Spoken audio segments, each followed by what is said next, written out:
You booked your cruise a year ago and made the required deposit. Today, you paid off the rest of your cruise, and it's time to celebrate that you are paid in full. But are you really paid in full? Sure, technically, you could take the cruise and not pay another penny, but the reality is that's not happening. Let's talk about the real cost of cruising and break down all of the additional expenses you can expect to encounter on your cruise.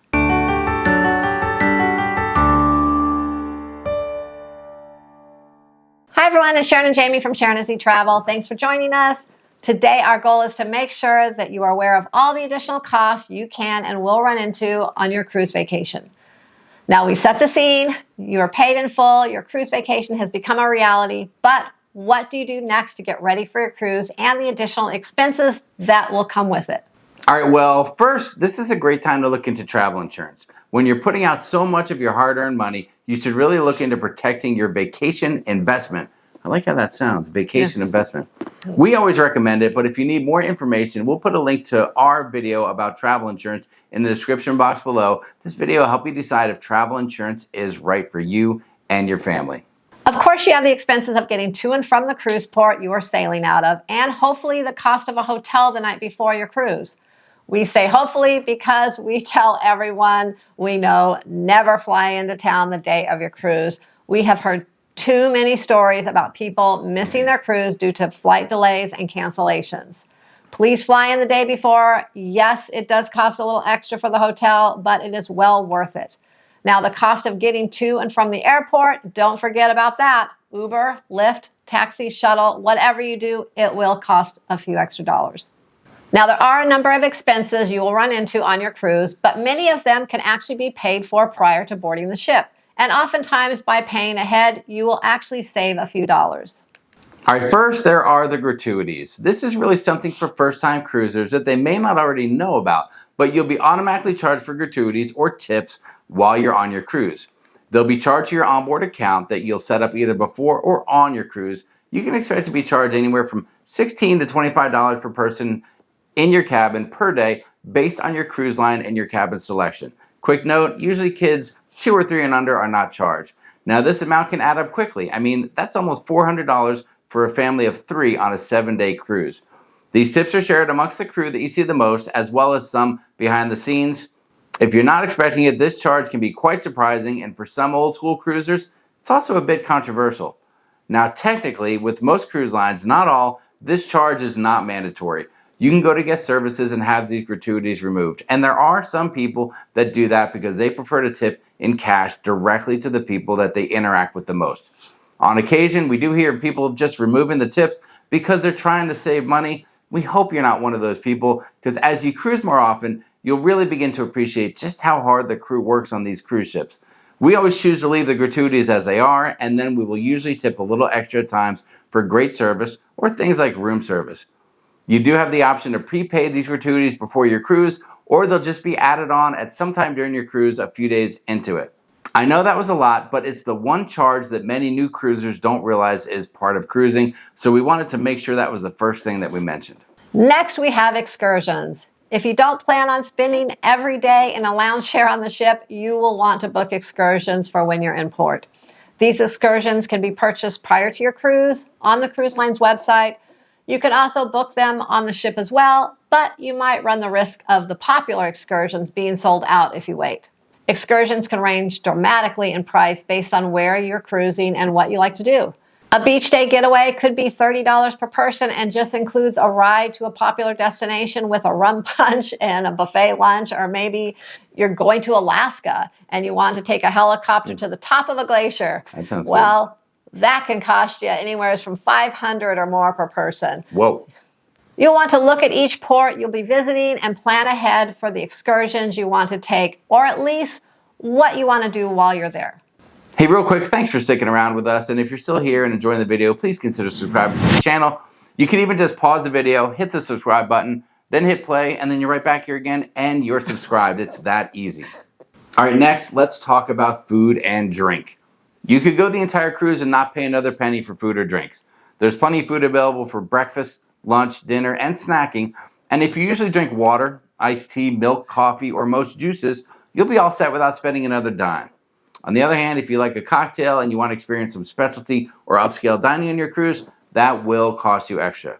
When people ask me how much alcohol-based drinks cost on a cruise, I usually tell them that it's about the same as when you go to a hotel bar or an upscale restaurant or a club. As far as dining, there may be additional dining options ranging in upcharge price from a few dollars for sushi up to $65 per person for a steakhouse dinner. Specialty dining pricing will usually be available online before your cruise, and you can usually book this dining ahead of time as well. You may also see dining packages available online that include a number of specialty restaurants for a discounted price. Older ships may just have a few extra dining options. Newer ships could have 8 to 10 or more options, but if you want to spend extra for food, you certainly can. Now, you can also purchase beverage packages before your cruise or even on your cruise, and you can even pre-purchase bottles of alcohol to be in your cabin on the cruise that you can consume during your cruise, although they will cost up to 5 times the usual store price. But as usual, pre-purchasing either beverage packages or specialty dining will end up saving you a few dollars. So far, we have covered things that can add additional cost to your cruise, but that you can prepay for ahead of getting on the ship.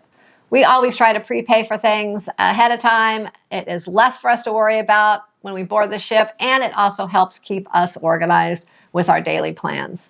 Once you board the ship, virtually everything you pay for is done by charging to your onboard account, which is usually a credit card that you put on file before you board. Although you can apply cash and gift cards or another credit card once you board the ship to cover the costs on your account as well. So is that it? Are those all the additional expenses? Nope, not even close. First, the cruise lines have shops, lots of shops. You can shop for jewelry, clothing, cruise accessories, watches, logo items, alcohol, candy, cameras and other electronics, snacks, plus everyday items like sunscreen, Tylenol, toothpaste, and all kinds of stuff like that. It all gets charged to your account, so if you don't pay attention to what everyone in the family is buying, it can add up very quickly. How about art? Do you like art? If you do, you can buy it on the cruise at an art auction. I'm talking hundreds to thousands of dollars worth of art. We used to go to them back in the day, in our early days of cruising, for the free champagne and the chance to win a painting. As a matter of fact, once we actually did win a painting, and then we got hit with the charge to frame it and ship it back home. We didn't realize at the time that you could just roll it up, put it in a tube, and carry it off the ship. They failed to mention that, didn't they, Sharon? They did. So we had to take that charge and pay for that bad boy. But art's going to be there if you're a fan of art. What about gambling? That's right. Casinos are big business on cruises. These are actually the only place on a cruise ship that you can use cash instead of charging it. Although you can gamble by charging to your onboard account, getting chips at the tables, or credits for the slot machines as well. Yes, we have been known to donate to the casinos a little bit ourselves at times. Don't forget the kids' casino, also known as the arcade. No cash there. You just charge the games right to your onboard account. But this is another area where money can be spent very quickly. Oh, yeah. Speaking of cash, what else will you need cash for on your cruise? It's a question we get all the time. How much cash should I bring on my cruise? Well, first, we always bring a selection of small bills for tipping. Even though we're charged the gratuities we mentioned earlier, we still always tip a little extra. We'll tip porters handling our luggage at the port, room service when they bring our food. We tip extra to our cabin stewards and dining staff. And then there's also tipping when we're off the ship. We actually use something called the envelope method when we calculate pre-cruise what cash we need for the days we're getting off the ship. We may have actually invented that method. Here's a video above we did like 5 years ago about it. We mentioned excursions earlier that you can book through the cruise line, and hopefully you're tipping your tour guides, drivers, etc. But most times we actually plan our own excursions with outside tour companies, or we just do the research ourselves and go to places that we want to go to. So we need to have the money to pay for any expenses that we incur when we're doing that. We'll actually mark an envelope for a port day and figure what we'll need for our excursion, any transportation, food and drinks, beach chairs or umbrellas, jet skis and paragliding, if you're into that, shopping and tips, and we put that amount into an envelope for that day, with a goal of not to spend more than what's in the envelope. If we overspend, we know right away, and if we underspend, then we know we have a little extra for the next day. Also, when it comes to cash, most destinations outside of Europe will gladly take US dollars, but make sure you're aware of the currency exchange rate when outside of the US so you don't overpay for something. Also, when going on some of these brand new ships, you may find things that other ships don't have and that you will be charged for. Just added activities built into the ship. like ice skating, go-karts, a roller coaster, a virtual reality game room, all kinds of cool things. And these things can and will have charges associated with them too. Finally, and I just did a video about these the other day, don't forget the cruise line private islands. They're just like going to any other cruise port. And although many things are included, there may be a number of experiences that you can pay extra for, and those things will usually be purchased ahead of time or once on the ship. And on a few of the islands, the locals handle things like shopping. So make sure you have a little extra cash there too for purchases or a tip for great service. Well, that was a ton of information. You may actually want to go back and watch this video again so you don't miss out on anything. Sharon, that's a great idea. Telling people to watch the video a second time, I love where your head's at right there. As we mentioned, technically you can pay for your cruise and not spend another penny, or you can end up taking a second mortgage out on your house to pay off your post-cruise credit card debt. But, you know, that's one thing that we like most about cruising. A great vacation is included in the price, and it's up to you how many bells and whistles you want to pay extra for to enhance your cruise experience. It's your vacation, and you can do it however you want.